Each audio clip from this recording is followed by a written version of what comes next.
change, a global challenge or something we can tackle by the way we choose to live? In Staffordshire, we believe small actions by each and every one of us can really make a difference. A survey by Staffordshire County Council revealed that more than 80% of those who responded agreed that climate change was a massive problem and that the solution should start with the individual. Generally, if everyone in Stafford chipped in, I reckon you probably could do something to make a difference. You know, it might not be a very big one, but overall it'd be a small little percentage that could overall, help the overall goal. Okay, if you put your radiator like one step down, you can save the money. It's saving money as well. We can all make a useful contribution, cutting back on household rubbish, waste products, etc., buying refrigerators which are user-friendly, products which are user-friendly, cutting down on packaging. We all have a responsibility. We can all chip in with something. So we can all make small changes, but there are bigger fish to fry. Staffordshire ingeniously developed the world's first canal network to take advantage of increasing industrialisation. So causing a few ripples on a climatically changing world is a challenge that its local entrepreneurs relish. We're a Stafford company.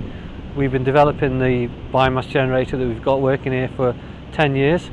We've been in the biomass industry for 30 years, but we're creating a lot of local jobs, a lot of local manufacturing for Staffordshire. But the product itself is extremely innovative because it's the first of its kind in the world. It's got the most potential, but the less known about. I think it's going to catch up very quickly with wind, solar, all the renewables with energy efficiency. Could reach us a position where we don't need to go nuclear, and I think that's important. It's right what they say about going green. It's not easy, but we've got to work towards it and we can make it work. Making it work is one thing. Convincing the public that sustainability doesn't have to be rocket science is another. Making the hydrogen in an efficient manner from wind power and solar power. Keele University wants people to make the connection between their own lives and high-tech solutions. Thanks to a government grant, they now take their message out to a wider audience and inspire people with developments like the hydrogen fuel cell car. So if we now connect the fuel cell to an electric motor, the oxygen and hydrogen will recombine to make water and electricity.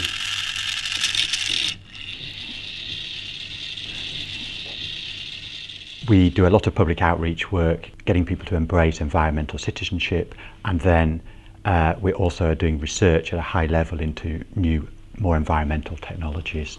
Staffordshire is actually one of the leading exemplars in the UK in terms of developing new, exciting environmental technologies that will actually make a real difference and are likely to be commercial within the next 5 years and certainly within the next 10 years. But sometimes it doesn't need high-tech. It just needs muscle power.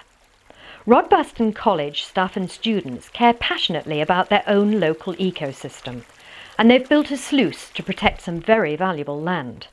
The peat fields here are locally rare, nationally rare and internationally under threat. So what we're trying to do is slow up the amount of water that's moving through this system.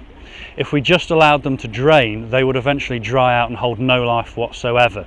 We'd also lose the topsoil. As soon as we've lifted the tree level, we need to start doing some survey work in the spring when things are growing again.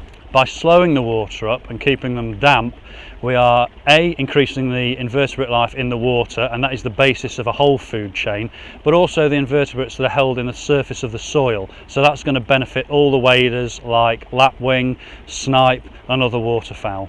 It really worries me, the climate change, because we have such a wonderful ecosystem. It's a shame really that so much of it is dying, and it's for such a stupid reason of CO2 emissions and everything else, and you see, it can be easily stopped, but no one seems to be trying.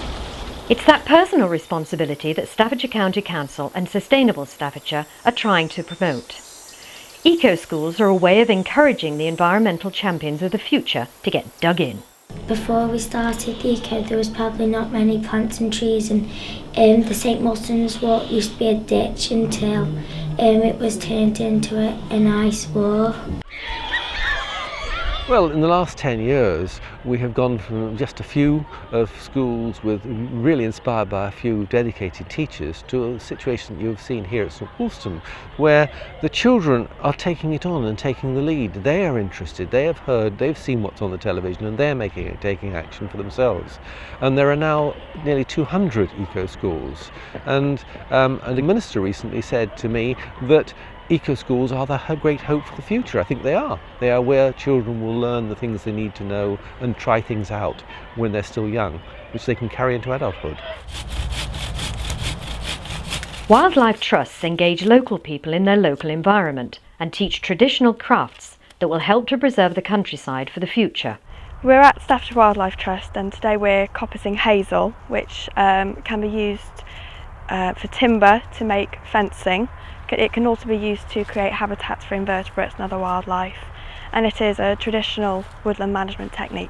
A lot of our work's about educating people, not just education in the formal sense from school children, but all sorts of people, letting them realise environmental issues and seeing how they can help on their doorstep. I think if people become involved locally, they then get to develop a sense of ownership with projects, and it really helps them to see the bigger picture and see how they can do their little bit. Now it's up to every one of us to realise that every single decision we make, from how we travel to work to what we put on our plates, has an effect on the environment. At Essington Fruit Farm, they grow 35 crops which they sell through their farm shop and at farmers' markets. And it's just a short distance from the fields to the shelves. Sometimes food's shipped halfway around the world when there's absolutely no necessity for it at all. And we're trying to encourage a savour the seasons, if you like, eating local food in season rather than shipping strawberries from California in January and beans from Kenya in the middle of the winter. Much better to eat local produce in season, tastes better, better for you, better for the environment. Smallsteps have always been the way to travel the furthest, and with Burntwood's Walk and Talk scheme, a good old-fashioned natter as you walk is a great way to get in touch with nature. One of the values is getting out and about in the countryside, and we've come along here in the summer and seen this canal absolutely full of fish, and hardly anybody comes down it other than us coming and doing the walking. The other advantage, we get the exercise, and more importantly as well, not so much for myself, but for other people who join, for some of them it's probably the only day in the week when they're out and about can talk to people. Well, I think coming into the countryside helps you get back in touch with yourself. Because we don't live in the countryside necessarily doesn't mean that we're not polluting it. And when you come into places like this, you can appreciate how important it is that we take care of the world. And that's a very heavy responsibility. Everyone's got to make their own personal choice as to how they want to make a difference and whether or not that difference is going to count or not. We all have a responsibility to look after the planet, and I do feel, especially with a young child, that we're not giving them much to inherit. And make no mistake, children are relying on us to make sure we aren't just playing with their future and the future of their own children.